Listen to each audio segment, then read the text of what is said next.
Assalamualaikum warahmatullahi wabarakatuh. Perkenalkan, nama saya Andrea Nusa dari kelas 3E, jurusan Pencak. Baik, di sini saya akan menjelaskan memberikan contoh tentang masalah pembelajaran dalam motorik. Yang pertama yaitu manfaat belajar motorik agar atlet dapat memperoleh kemampuan keterampilan, kemudian berlatih untuk meningkatkan kemampuan tersebut. Maksudnya di sini seorang atlet sebelum menjadi atlet juga perlu melakukan latihan-latihan serta kerja keras yang harus dilaluinya serta menjadi seorang atlet. Proses demi proses tersebut tidak sebentar karena menjadi seorang atlet tidaklah mudah. Contohnya saja seorang atlet sepak bola. Seorang atlet sepak bola tidak akan sampai menjadi seorang atlet apabila dia tidak mengetahui teknik-teknik dasar dalam sepak bola. Teknik dasar dalam sepak bola itu seperti passing, kontrol, dan lain sebagainya. Untuk mengetahui dan mempelajari itu, seorang atlet juga harus paham dan mengerti tentang semua yang dijelaskan. Baik, untuk poin yang selanjutnya yaitu memikirkan perubahan dan pemikiran dalam perilaku untuk melakukan pergerakan dengan benar sehingga hasil dari belajar motorik. Contohnya, seorang anak diajarkan orang tuanya untuk memasang buah baju. Nah, waktu pertama kali dia diajarkan oleh orang tuanya tersebut, pasti seorang anak ini akan kebingungan karena belum mengerti apa itu cara memasang baju dan memasang kancing baju tersebut. Nah, di sini peran orang tua sangatlah penting, di mana orang tua lah yang harusnya mengajarkan dengan baik tanpa harus membentak atau memberikan kata-kata kasar kepada anak tersebut. Di sini orang tua harus mengajarkan dengan cara perlahan-perlahan, tidak harus langsung anak itu bisa, tidak. Tetapi orang tua harus mengajarkan mulai dari awal. Mulai dari dia memasang baju sampai dia memasang kancing baju. Di sini orang tua tidak bisa memaksakan sampai di mana anak ini mengerti. Sampai di situ pula lah orang tua mengajarkannya. Pada saat mengajarkannya, orang tua haruslah bersikap selembut mungkin tanpa harus membentak anak tadi. Karena untuk mewujudkan seorang anak butuh waktu atau proses yang cukup lama. Nah, untuk itu dalam proses pengerjaan yang cukup lama, anak dini perlu melakukan kesabaran dan tanpa harus membentak anak tersebut. Karena proses dalam mengajarkan anak ini sangatlah sulit, karena anak ini sebelumnya tidak tahu dan akan menjadi tahu. Baik, untuk poin kedua yaitu proses dan tujuan. Proses dan tujuan meliputi yaitu proses pengendalian atau koordinasi. Yang kedua, pengaturan atau kondisi fisik. Faktor-faktor yang meliputinya, yang pertama adalah fisiologi. Faktor fisiologi adalah faktor yang berhubungan dengan kondisi fisik. Faktor ini dibagi menjadi dua. Keadaan jasmani. Kondisi fisik yang baik dan bugar akan memberikan pengaruh positif terhadap kegiatan belajar individu. Dan yang kedua yaitu faktor fisiologis. Yang kedua yaitu faktor fisikis.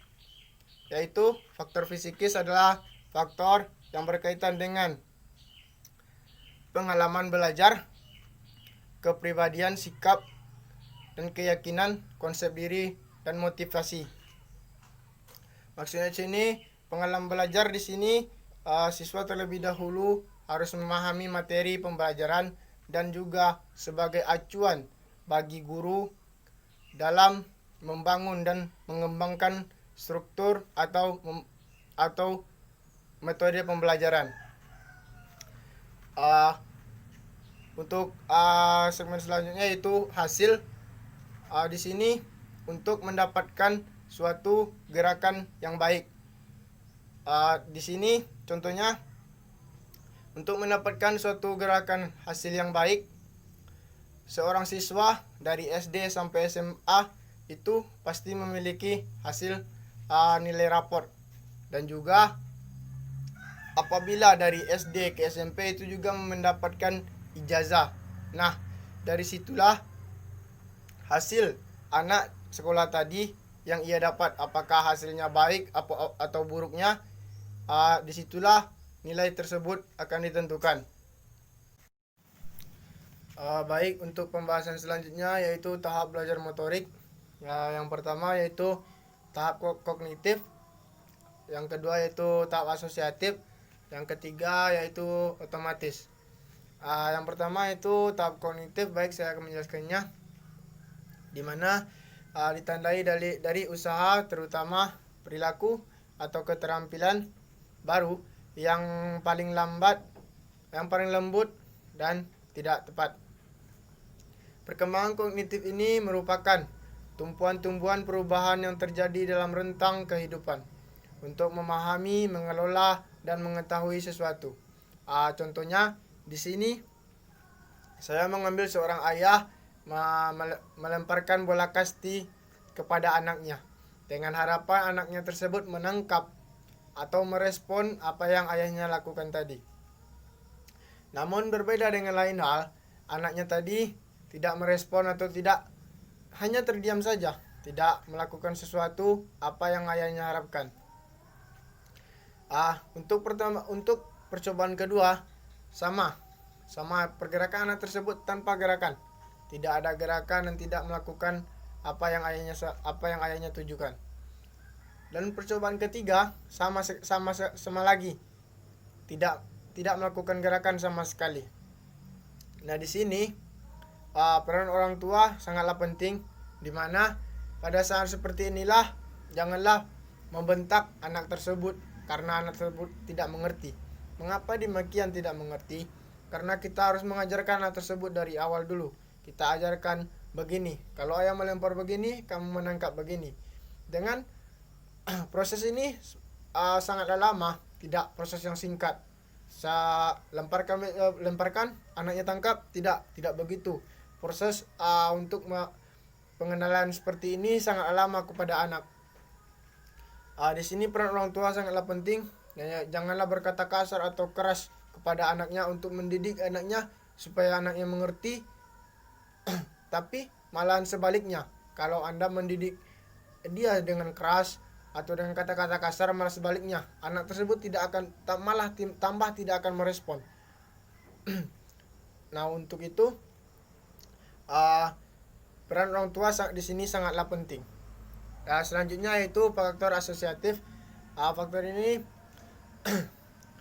permulaan dari tahan ini oleh semakin efektif siswa melaksanakan tugas agar dan dia mulai mampu menyesuaikan diri dengan lingkungannya yang dia lakukan. Contohnya seperti ini. Semakin seorang siswa paham dan mengerti dengan pembelajaran gerak yang diajarkan, maka siswa akan mudah memahaminya. Contohnya dalam permainan bola kasti, anak SD pasti sangat suka bermain apapun, pasti semua anak SD pasti akan suka. Di sini seorang guru memerintahkan kepada seorang anaknya untuk kamu coba tangkap bola ini. Coba kamu tangkap dan kamu lari ke sana. Di sini anak tersebut hanya diam, tidak mengerti. Anak tersebut kemudian berlari dengan pandangan seorang guru tadi bahwa larinya itu salah, tidak sesuai konsep atau yang diajarkan oleh gurunya tadi. Mengapa demikian? Karena seorang guru tadi di dalam kelas mungkinnya tidak diajarkan dasar-dasar ini, dasar-dasar dalam permainan bola kasti. Untuk itu di sini peran seorang guru sangatlah penting, di mana guru ditunjuk untuk mendidik di mana agar anak tersebut mengerti. Agar anak tersebut mengerti, seorang guru harus mengajarkan dari dasar-dasarnya. Contohnya tadi teknik dasar bola kasti, cara menangkap bola kasti. Nah, contohnya saya di dalam ruangan, seorang guru bisa saja mencontohkan di dalam ruangan kalau bermain bola kasti.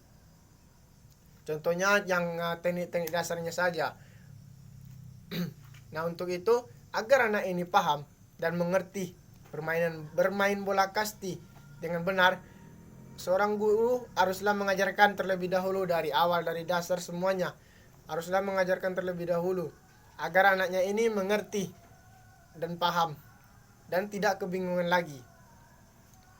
Itu untuk selanjutnya yaitu faktor otomatis, yaitu penampilan mencapai tingkat kecakapan yang paling tinggi. Nah, di sini yang dimaksudkan adalah penampilan itu sangatlah penting, di mana rapi. Seperti anak sekolah, bajunya ke dalam pakai dasi, rambutnya disisir, merupakan itu rapi, di mana kalau orang melihat kita rapi, wah, anak itu rapi, berarti dia kesehariannya disiplin dan itu sebagainya.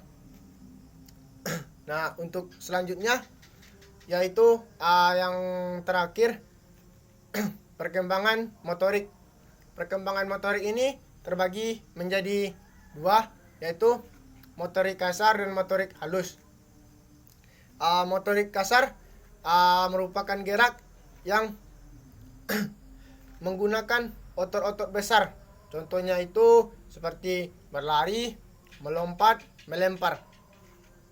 Dalam motorik kasar ini sering kita jumpai di mana seorang pesepak bola yaitu motorik kasar tadi itu lebih dominan menggunakan otot-otot besar. Contohnya tadi seperti pesepak bola akan mendominan menggunakan kaki, akan menggunakan lari, namun merupakan otot-otot besar, dan merupakan lompat dan juga lempar. Untuk selanjutnya yaitu motorik halus, merupakan gerakan yang sangat tepat dan akurat, serta menggunakan otot-otot yang lebih kecil, cenderung manipulatif. Contohnya menjahit, menggunting, menulis, memasukkan benang ke jarum, dan lain-lainnya. Di sini maksudnya ialah contoh pertama tadi menjahit. Menjahit hanya dibutuhkan tangan dan juga mata. Posisi kita akan posisi duduk. Nah, di sini kenapa dibilang hanya menggunakan otot-otot kecil? Seperti itulah.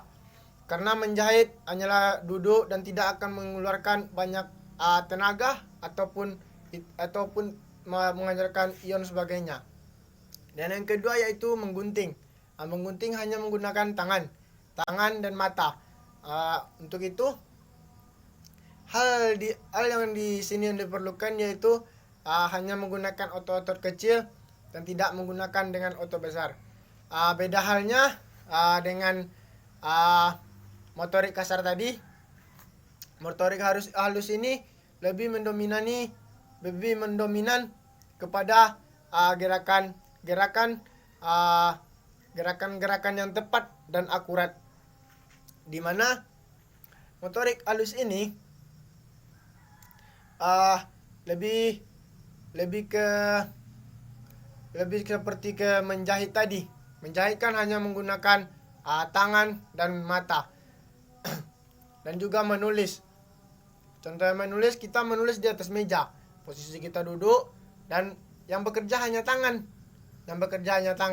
Dan yang memperhatikan mata. Posisi kita duduk. dan berkemungkinan tenaga yang kita keluarkan itu tidak akan banyak, karena posisi kita duduk dengan posisi santai. Maka dari itu otot-otot yang kita hasilkan atau yang kita gunakan itu tidaklah banyak. Maka dari itu motorik halus itu disebut dengan menggunakan otot-otot yang kecil. Baik, hanya itulah yang dapat saya sampaikan. Lebih dan kurang saya mohon maaf. Pesan saya terakhir, untuk di masa pandemi ini, jaga kesehatan kita semua agar selalu dalam lindungan Allah Subhanahu wa taala. Selalu mencuci tangan dan jangan lupa jaga kesehatan, jaga keluarga Anda. Semoga kita semua terhindar warahmatullahi wabarakatuh.